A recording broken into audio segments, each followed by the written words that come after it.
Joe ride out, and we decided that we wanted to get a theatre company together and make English-speaking theatre.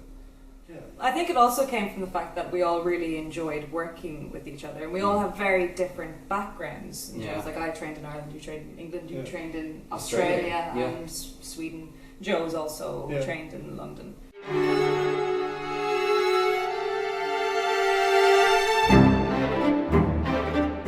There's so much good theatre happening, but it's happening in Swedish. And so, as a company of international members, including having a very strong tie with Sweden, we can get that out to other countries and take it further afield. And also, I think that a lot of the theatre in Sweden is sort of influenced by mainland European theatre. It's very German, so to speak, in its way of postmodern deconstruction and that kind of thing. And that's not really what we are going to do. We're going to do something else. There are thousands and thousands of Swedes going over to, say, London every year to watch theatre, because they want to watch something that they can't see here. And in a way, we want to provide that kind of theatre.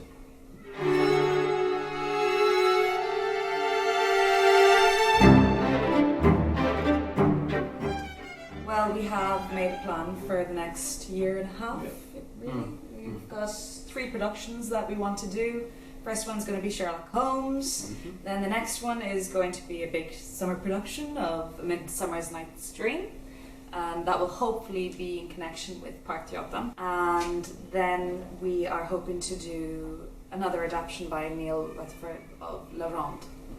Yesterday we had our first reading of Neil Rutherford's adaptation of Sherlock Holmes. We had that in Stadsteatern, which was very exciting, and it went very well. Brilliant for a first draft, you know.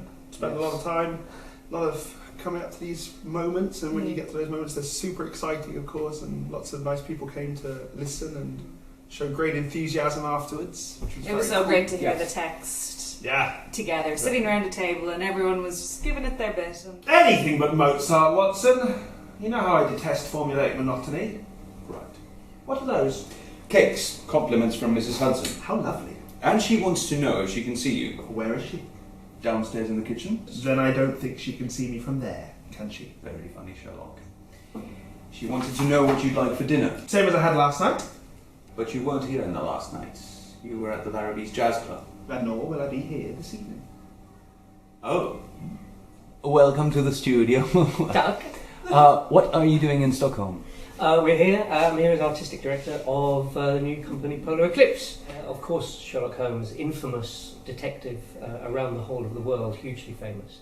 And there was originally a play that Conan Doyle had written way back in 1896, I think it was, and he couldn't find a producer for that play until an American actor came along and said, well, I'd quite like to play Sherlock Holmes. Can I write the play? You help me with it. And together they wrote Sherlock Holmes. And Chris and Pontus sent me Sherlock Holmes, and I read it, and I quite liked it, but I felt we could do something more with it in a contemporary modern piece of theatre, almost 120 years old, this play. So I've rewritten it, it's updated, it's set now, but there's still a lovely sense of an old-fashioned Sherlock Holmes, a Sherlock Holmes people will recognise, but in a contemporary setting of data drives and blackmail and all the things that we love about solving crimes.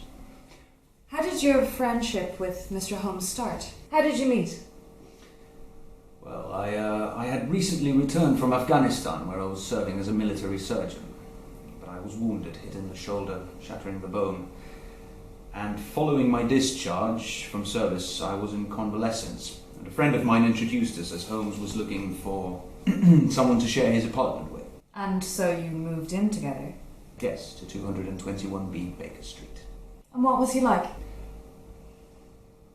Utterly brilliant. He had a mind sharper than anyone I know.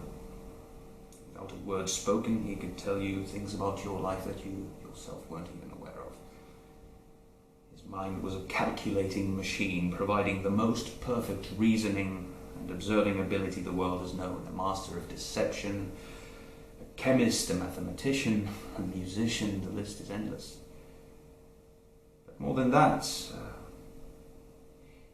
I guess he was some sort of symbol, something that we all should be, but will never be.